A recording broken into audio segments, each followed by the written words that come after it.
ಅವತ್ತು ನಿಮ್ಮಮ್ಮ ಮಾಡಿದ ಕೆಲಸ ನನ್ನ ದೃಷ್ಟಿಯಲ್ಲಿ ತಪ್ಪಾಗಿ ಕಾಣಿಸ್ತು. ಆದರೆ ಈಗ ನಾನು ನನ್ನ ದೃಷ್ಟಿಕೋನನೇ ಬದಲಾಯಿಸ್ಕೊಂಡಿದ್ದೀನಿ. ನನ್ನ ಮಗಳ ಪ್ರೀತಿನ ಅರ್ಥ ಮಾಡ್ಕೊಳ್ದೆ ಅವಳನ್ನ ವಿರೋಧ ಮಾಡಿದ್ದಕ್ಕೆ ನಾನು ನನ್ನ ಮಗಳನ್ನ ಕಳ್ಕೊಂಡೆ, ಅವಳಿಂದ ದೂರ ಆದೆ. ನನ್ನ ಮೊಮ್ಮಗಳನ್ನ ಎತ್ತಾಡ್ಸೋ ಅದೃಷ್ಟನೂ ಕಳ್ಕೊಂಡೆ. ಅಂತಹ ದೊಡ್ಡ ತಪ್ಪು ಮಾಡಿ ಪ್ರಾಯಶ್ಚಿತ್ತ ಅನುಭವಿಸಿದ ಮೇಲೂ ನಾನು ಮತ್ತೆ ಅದೇ ತಪ್ಪು ಮಾಡ್ತೀನ ಹೇಳು? ಚಿಕ್ಕ ವಯಸ್ಸಲ್ಲಿ ನಾನು ನಿಮ್ಮಮ್ಮಂಗೆ ಪಾಠ ಹೇಳ್ಕೊಡ್ತಿದ್ದೆ, ಆದರೆ ಅವಳು ನನ್ನಿಂದ ದೂರ ಆಗಿ ನನಗೆ ದೊಡ್ಡ ಪಾಠನೇ ಹೇಳ್ಕೊಟ್ಬಿಟ್ಟು ನಿಜವಾದ ಪ್ರೀತಿ ಅಂದರೆ ಏನು ಅನ್ನೋದನ್ನು ಅರ್ಥ ಮಾಡಿಸೋದ್ಲು. ಪ್ರೀತಿಗಿರೋ ಶಕ್ತಿ ಏನು, ಬೆಲೆ ಏನು ಅಂತ ಗೊತ್ತಾದ ಮೇಲೂ ನಾನು ಅರ್ಥ ಮಾಡ್ಕೊಳ್ದೆ ಹೋದರೆ ನನ್ನ ಬದುಕಿಗೆ ಅರ್ಥ ಇರಲ್ಲ. ನಾನೇ ದುರ್ಬಿನ್ ಹಾಕೊಂಡು ಹುಡುಕಿದ್ದಿದ್ರು ಸುಬ್ಬು ಅಂತ ಹುಡುಗನ್ನ ಹುಡುಕಕ್ಕಾಗ್ತಾ ಇರಲಿಲ್ಲ. ಸುಬ್ಬು ನಿನಗೆ ಸರಿಯಾದ ಜೋಡಿ.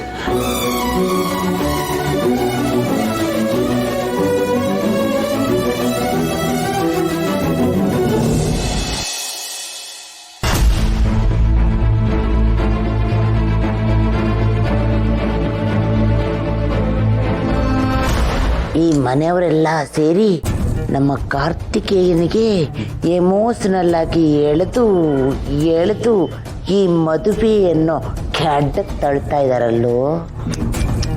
ಮಮ್ಮಿ, ನೀನು ಯೋಚನೆ ಮಾಡಬೇಡ. ಸುಬ್ಬು ಆನೆ ಅಂತ ಅಂದ್ಕೊಂಡಿದ್ಯಾ? ಅಲ್ಲ, ಅವನು ಐರಾವತ. ಅವನು ಯಾವತ್ತಿದ್ರೂ ಸ್ವರ್ಗದಂಥ ಅರಮನೆಯಲ್ಲಿರ್ತಾನೆ ಹೊರತಾಗಿ ಬಾಡಿಗೆ ಮನೆ ಅಳಿನಾಕ್ ಹೋಗಲ್ಲ. ನೆನ್ಪಿಟ್ಕೊ. ಹಂಗಂತ್ಯ? ಅವನಿಗೆ ಮದುವೆಗೆ ಒಪ್ಪೋದಕ್ಕೆ ಚಾನ್ಸೇ ಇಲ್ಲ.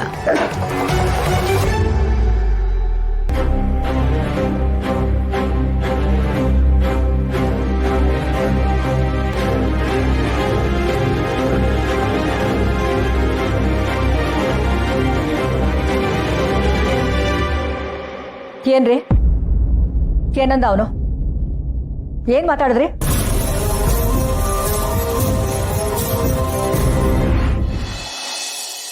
ಹಾಗಾದ್ರೆ ನಾನು ಸುಬ್ಬುನ ಮದುವೆ ಆಗ್ತಿರೋದು ನಿನಗೆ ಖುಷಿ ಇದೆ ಅಂತ ಆಯ್ತು.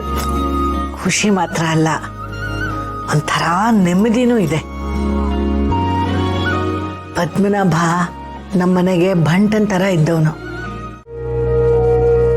ಸುಬ್ಬು, ನಿನ್ನ ಹತ್ರ ನಾನು ಒಂದು ವಿಷಯ ಕೇಳಬೇಕಾಗಿತ್ತು.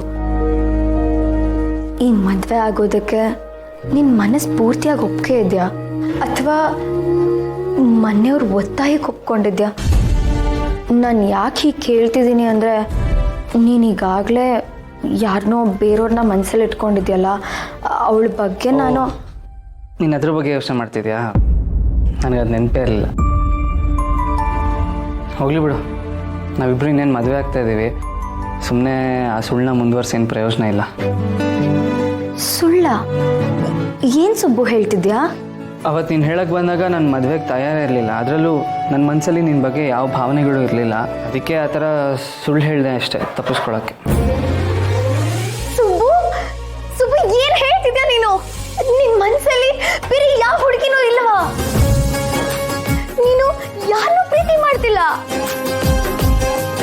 ನಾನು ಪ್ರಪೋಸ್ ಮಾಡಿದಾಗ ನಿನಗದು ಒಪ್ಕೊಳಕ್ಕಾಗದೆ ಸುಳ್ಳು ಹೇಳಿದ್ಯಾ?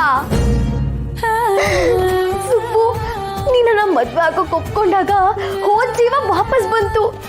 ಈಗ ಈ ವಿಷಯ ಕೇಳಿ ಈ ಜೀವಕ್ಕೇನೆ ಹಾಲು ಕುಡಿದ್ರೆ ಸಂತೋಷ ಆಗ್ತಿದೆ. ಒಂದೇ ದಿನ ಡಬಲ್ ಖುಷಿ ಸುಬ್ಬು, ನಾನು ಅನ್ಕೊಂಡೇ ಇರ್ಲಿಲ್ಲ. ಹಾಗಾದ್ರೆ ನಿನ್ ಮನ್ಸಲ್ಲಿ ಬೇರೆ ಯಾವ ಹುಡುಗಿನೂ ಇಲ್ಲ, ಇನ್ ಮುಂದೆ ಈ ಶ್ರೀವಲ್ಲಿ ಮಾತ್ರ. ಸುಬ್ಬು, ಆದ್ರೂ ನಾನು ನಿಂಗೊಂದು ಸೀರಿಯಸ್ ಪ್ರಶ್ನೆ ಕೇಳ್ತೀನಿ, ಅದಕ್ಕೆ ನೀನು ಉತ್ತರ ಕೊಡ್ಬೇಕು. ಸುಬ್ಬು, ನನ್ನ ಮದುವೆ ಆಗೋದಕ್ಕೆ ನೀನು ಮನಸ್ಫೂರ್ತಿಯಾಗಿ ಒಪ್ಪಿದ್ಯಾ ತಾನೆ? ಮನೆಯವ್ರ ಒತ್ತಾಯಕ್ಕೆ ನನ್ನ ಮದುವೆ ಆಗ್ತಿಲ್ಲ ತಾನೆ? ನೀನು ಇಷ್ಟಪಟ್ಟೆ ಮದುವೆ ಆಗ್ತಿದ್ಯಾ ತಾನೆ? ನಾನು ಮದುವೆಗೆ ಒಪ್ಕೊಂಡಿದ್ದೀನಿ ಅಂದಮೇಲೆ ನನ್ನ ಇಷ್ಟ ಏನು ಅಂತ ನಿನಗೆ ಗೊತ್ತಿರುತ್ತಲ್ವ ಶ್ರೀವಲ್ಲಿ. ಸುಬ್ಬು, ಅದನ್ನೇ ಸ್ವಲ್ಪ ನಗ್ನಗ್ತಾ ಹೇಳ್ಬಾರ್ದಾ? ನಾನು ಒಪ್ಕೊಂಡಿದ್ದೀನಿ. ಸುಬ್ಬು ನಪ್ಪಟ್ಯಾ ನೀನು. ಹಾಗಾದ್ರೆ ನಿನಗೆ ನನ್ನ ಮದ್ವೆ ಆಗಕ್ಕೆ ಇಷ್ಟ ಇದೆ ಅಂತ ಆಯ್ತು. ಕಳ್ಳ ಕಣೋ ನೀನು. ಮನ್ಸಲ್ಲಿ ಇಷ್ಟೊಂದೆಲ್ಲ ಪ್ರೀತಿ ಇಟ್ಕೊಂಡ್ರು ಎಷ್ಟು ಆಟ ಆಡಿಸ್ಬಿಟ್ಟೆ ಅಲ್ಲ. ನನಗೆ ಗೊತ್ತು, ಮನೆಯವ್ರಿಗೋಸ್ಕರ ನಿನ್ ಮನ್ಸಲ್ಲಿ ಇದ್ದಿದ್ದ ಪ್ರೀತಿನ ನನ್ನ ಹತ್ರ ಹೇಳ್ಕೊಂಡಿರ್ಲಿಲ್ಲ. ಅದೇ ತಲೆ ಕೆಡ್ಸ್ಕೊಬೇಡ ಸುಬ್ಬು. ನಿಮ್ಮ ಮನೆಯವ್ರನ್ನ ಎಲ್ಲರೂ ನಾನು ತುಂಬಾ ಚೆನ್ನಾಗಿ ನೋಡ್ಕೋತೀನಿ.